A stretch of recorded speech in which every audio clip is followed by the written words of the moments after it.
In general अगर ऑक्सीएनाइन पे charge है -1 या -2, क्या क्या क्या बोला, अगर ऑक्सीएनाइन पे चार्ज है -1 या -2, हम अक्सर बोल देते हैं ये मेटा एनायन है, ऐसे बोल देते हैं। हाँ, ध्यान रखिएगा, कभी कभी जैसे कार्बोनेट या नाइट्रेट तो हैं जैसे हैं, उनमें कुछ मेटा मेटा नहीं होता। कभी कभी ऐसा हो जाता है जैसे बोरॉन के साथ, सल्फर के साथ, स्पेशली फास्फोरस के साथ, कि उसी ऑक्सीडेशन स्टेट में जैसे हाईएस्ट फास्फोरस +5 में है, ठीक है, पर वो उस +5 स्टेट में भी एक से ज्यादा ऑक्सीएनाइन बनाने लगता है। रूल क्या था, जो हाईएस्ट ऑक्सीडेशन स्टेट में है उसके अंत में लगेगा 8, तो फॉस्फेट हो सकता था, पर फॉस्फेट एक से ज्यादा होते हैं। कैसे कैसे, जैसे नाइट्रेट क्या था, नाइट्रेट था NO3-, ये है नाइट्रेट, और नाइट्रोजन की ही ग्रुप में उसके नीचे है फास्फोरस, तो अगर PO3- लिखूं तो ये हो जाना चाहिए था फॉस्फेट, हो जाना चाहिए था, होता भी है।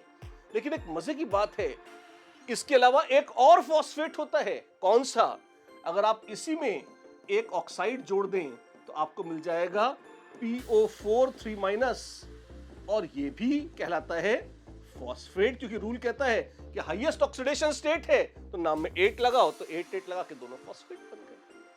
अरे पर दोनों अलग है ना, हाँ है, इसलिए अब नाम में एक प्रीफिक्स भी लगाते हैं। क्या क्या, नाम में एक प्रीफिक्स, 8 तो अंत में जुड़ता था, सफिक्स, जो पहले जुड़े वो प्रीफिक्स, मेटा फॉस्फेट और ऑर्थोफॉस्फेट।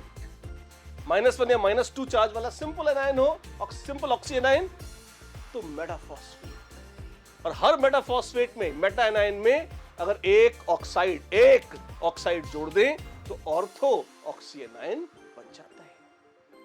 हर जगह नहीं बनता, ये बनता है ग्रुप 13, 14 और 15 में। मेटा और ऑर्थो इनको भी जोड़ दो तो पायरो एनायन बन जाता है। मतलब जैसे PO3- और PO4-, को जोड़ दिया हमने, P और P बन गया P2, O3+4 बन गया 7, और चार्ज -1 और -3 जोड़ के हो गया -4, तो P2O7 4-। अच्छा, एटम से एटम, चार्ज से चार्ज जोड़ दो ऑक्सीएनाइन है ना, और ये होता है, वास्तव में होता है और कहलाता है पायरोफॉस्फेट, या कभी कभी लोग इसे डाइफॉस्फेट भी